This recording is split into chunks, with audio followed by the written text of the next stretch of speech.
સુરેન્દ્રનગર જિલ્લાની જીવાદોરી ગણાતા ધોળીધજા ડેમમાંથી ન માત્ર સુરેન્દ્રનગર પરંતુ સૌરાષ્ટ્ર અને કચ્છના 10થી વધુ જિલ્લામાં પીવાનું પાણી પૂરું પાડવામાં આવે છે, પરંતુ હાલના તબક્કામાં ડેમના તળિયા દેખાઈ ગયા છે। નર્મદાની કેનાલો રિપેરિંગના નામે બંધ હોવાના કારણે ઢાંકી પમ્પિંગ સ્ટેશનથી લઈને ધોળીધજા ડેમ સુધી પીવાનું પાણી પહોંચાડી શકાતું નથી। છેલ્લા 10 દિવસથી કેનાલો બંધ કરી નાખવામાં આવી છે, જેને લઈને ધોળીધજા ડેમનું જળસ્તર સતત ઘટી રહ્યું છે। 10 દિવસ પહેલા ડેમનું જળસ્તર 20 ફૂટ પાણીથી ભરાયેલું હતું, જે હવે 13 ફૂટની સપાટીએ પહોંચી ગયું છે, જેના પગલે સુરેન્દ્રનગર શહેરી વિસ્તારોમાં પીવાના પાણીની ગંભીર અને જટિલ સમસ્યાઓ ન સર્જાય તે માટે તંત્ર દ્વારા ડેમમાંથી સુરેન્દ્રનગર સિવાય અન્ય જિલ્લાઓને સૌની યોજના અને કેનાલો મારફતે પીવાનું પાણી વિતરણ વ્યવસ્થા બંધ કરવામાં આવી છે, જેને લઈને કચ્છ અને સૌરાષ્ટ્રના ઘણા ગામડાઓમાં પીવાના પાણીની સમસ્યા જટિલ બની શકે છે। સુરેન્દ્રનગર શહેરની 3 લાખથી વધુની જનતાને પણ આ ડેમમાંથી પાણી પૂરું પાડવામાં આવી રહ્યું છે। પહેલા સુરેન્દ્રનગરમાં 3 દિવસે પાણી મળતું હતું, પરંતુ હવે 5 થી 7 દિવસે પાણી વિતરણ કરવામાં આવી રહ્યું છે। આ ઉપરાંત દુધરેજ સહિત ખેરાળી, માળોદ, મૂળચંદ સહિતના ગામોમાં બોરનું પાણી મિશ્ર કરી અને ગ્રામજનોને પીવાનું પાણી પહોંચાડવામાં આવી રહ્યું છે, ત્યારે આ પાણી પીવાલાયક ન હોવાનું લોકો જણાવીને પોતાનો રોષ વ્યક્ત કરી રહ્યા છે। અમે મજૂરિયા માણાઈ, અમે પાણી માગવી તો અમને 25 રૂપિયાનો એક બાટલો આપે। સાહેબ અમારે પાણી વ્યવસ્થા કરી દો, અમારે 4 દિવસે પાણી આવે તો અમારે કપડાં સીને ધોવા, અમારે પીવું સીને આવું ખારું પાણી આવે, અમે માંદા પડવી, એક તો મજૂરી કરવી તો અમારે છોકરાને દવાખાને લઈ જવા કે અમારે મજૂરી કરવા જવું તો અમને મીઠું પાણી આપો, ને દરરોજાના ન આપો તો કંઈ નહીં, ત્રીજા હાથરે આપો પણ મીઠું આપો। અમારે આવું પાણીમાં નથી પીવું। પાણી મોડું આવે, ખારું આવે હાવ, અને શેરીમાં ઘરે ઘરે બીમારી છે। મારા ઘરવાળાને તાવ આવે, 4 બાટલા ચડાયા, પેટમાં પહેલાં દુખાવો થયો, પછી 4 બાટલા પાણીના ચડાયા। પાણીની વ્યવસ્થા અમને કરી દો દુધરેજમાંથી, હાવ ખારું પાણી આવે છે। કેટલા દિવસે આવે? 4 દિવસ પાણી આવે પણ હાવ ખારું આવે, પીવા લાયક પાણી ન હોતું। રોજ કેટલા બાટલા પર? એક બાટલો 25 રૂપિયાનો આવે, 4 બાટલા લઈ તો અમારે પાણી નથી થતું। હાલના તબક્કામાં દુધરેજ ગામ મહાનગરપાલિકામાં ભળ્યું છે, પરંતુ અધિકારીઓ દ્વારા પીવાના પાણીની કોઈ વ્યવસ્થા કરવામાં આવી ન હોવાનો લોકોનો આક્ષેપ છે। હાલના તબક્કામાં દુધરેજ ગામમાં બોરનું પાણી વિતરણ કરવામાં આવી રહ્યું છે, જે ક્ષારવાળું અને દૂષિત હોવાનું અને આરોગ્ય માટે હાનિકારક હોવાનું લોકો જણાવી રહ્યા છે। સુરેન્દ્રનગર મહાનગરપાલિકા બનતા આજે 1 વર્ષ પૂરું થયું, તેમ છતાં જે અમુક વિસ્તારોમાં પાણી મળતા નથી અને પાણીની અછત હોય, અને જે પાણી આપે છે, જે ફિલ્ટર વગરના પાણી આપે છે, જે ખારા અને જે છોકરાઓ રીતસર પેશાબ કરતા હોય એવું પાણી આપવામાં આવે છે, દૂષિત પાણી આપવામાં આવે છે, જેના કારણે ગંભીર રોગચાળો ફાટી નીકળ્યો છે। દૂધરેજની અંદર ઘેર ઘેર માંદગીના ખાટલા છે, અને આ પાણી લગભગ 4 દિવસે આપવામાં આવે છે અને ફિલ્ટર વગરનું પાણી આપવામાં આવે છે। હવે આ મહાનગરપાલિકા બનતા સુવિધામાં વધારો થવો જોઈએ, પણ આ લોકોના પીવાના પાણીની સમસ્યા જો હલ ન કરી શકતા હોય તો મહાનગરપાલિકાનો દરજ્જો નકામો છે, કારણ કે અત્યારે મહાનગરપાલિકા કરોડોનો ખર્ચો ધુમાડો કરે છે, જ્યારે પીવાના પાણી શુદ્ધ મળતા નથી આ મહાનગરપાલિકા વિસ્તારમાં, તો આ બહુ ગંભીર બાબત કહેવાય અને આ તંત્રએ આ બાબતે ધ્યાન દોરવું જોઈએ। અને આ જે પાણી જે અછત છે, પાણી જે પીવાના મળતા નથી એવા વિસ્તારોને આવરી લઈને એ વિસ્તારમાં પાણીની સુવિધા પૂરી પાડવી જોઈએ। અને તમે પાણી ન પૂરી પાડી શકતા હોય તો ટેન્કરથી પાણી પણ પૂરું પાડવું જોઈએ, પણ લોકોને શુદ્ધ અને ચોખ્ખું પાણી પીવાના આરોપણથી ફિલ્ટર કરેલું પાણી પીવા મળવું જોઈએ।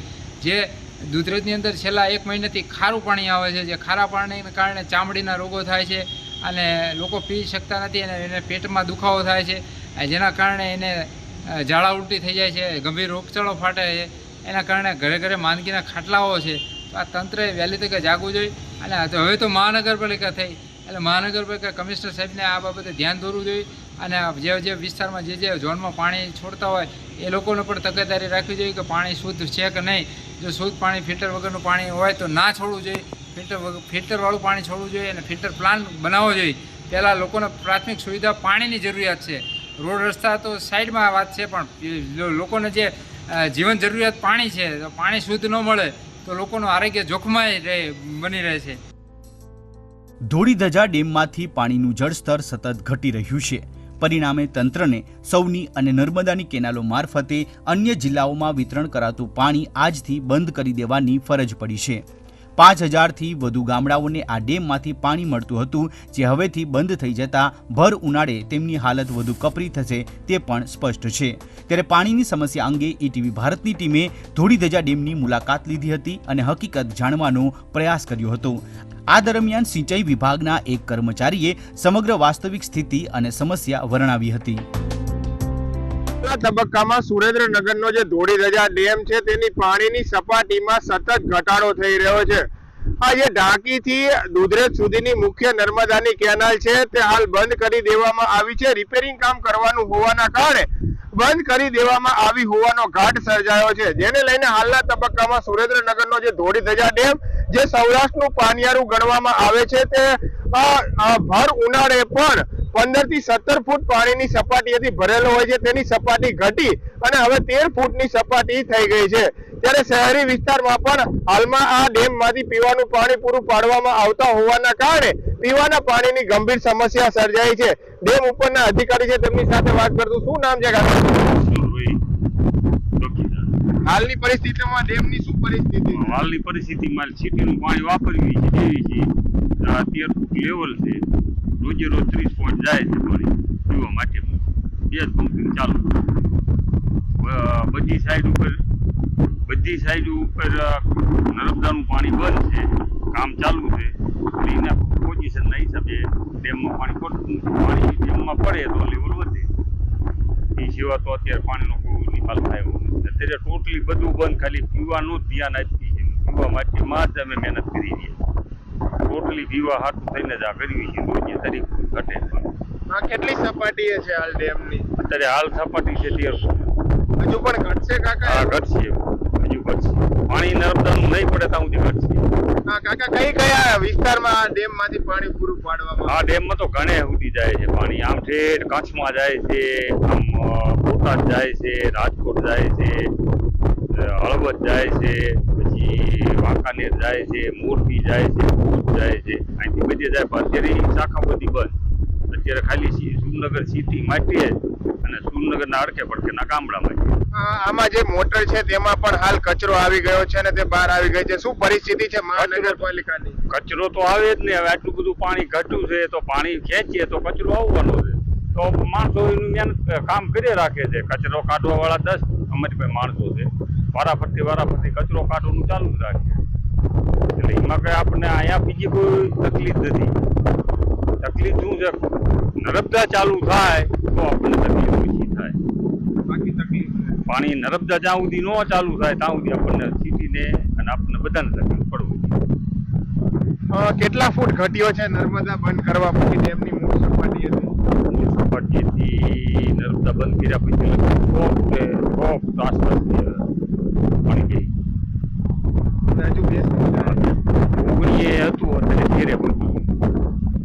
ખાસ કરીને જે પીવાના પાણીની છે તે ગંભીર સમસ્યા સર્જાઈ છે. સુરેન્દ્રનગર શહેરી વિસ્તારોમાં એક સમયે 3 દિવસે પીવાનું પાણી વિતરણ કરવામાં આવતું હતું. અત્યારના સમયે 7 થી 8 દિવસે પીવાનું પાણી વિતરણ થાય તે પ્રકારની પરિસ્થિતિનું નિર્માણ થયું છે.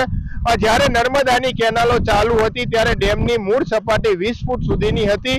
અત્યારના તબક્કામાં 13 ફૂટ જેટલો ડેમ છે તે ભરેલી હાલતમાં છે. હજુ પણ રોજ 30 ક્યુસેક પાણીની જાવક છે તે શરૂ છે. એટલે આગામી દિવસોમાં કટોકટીના દિવસો આવવાના છે તે પ્રકારનો ઘાટ છે તે હાલ સર્જાયો છે. ત્યારે હાલના તબક્કામાં મહાનગરપાલિકાની ટીમો હોય અથવા તો સિંચાઈ વિભાગની ટીમો હોય, નર્મદા વિભાગની ટીમો હોય, તેમને કામે લગાવવામાં આવી છે. તાત્કાલિક કેનાલોનું રિપેરિંગ કામ પૂરું કરી અને કેનાલો શરૂ કરવામાં આવે અને ડેમમાં પાણી નાખવાની પ્રક્રિયા શરૂ કરવામાં આવે તે પ્રકારનું આયોજન કરવા જિલ્લા કલેક્ટરે પણ આદેશ આપ્યા છે. ત્યારે હાલના તબક્કામાં જે નર્મદાની કેનાલ બંધ કરવામાં આવતા ડેમનું જળસ્તર ઘટતા 13 ફૂટની સપાટી હતી. સૌરાષ્ટ્રનું પાણિયારું ગણાતો ધોળીધજા ડેમ ભરેલો છે. ફજલ ચૌહાણ, ETV ભારત, સુરેન્દ્રનગર.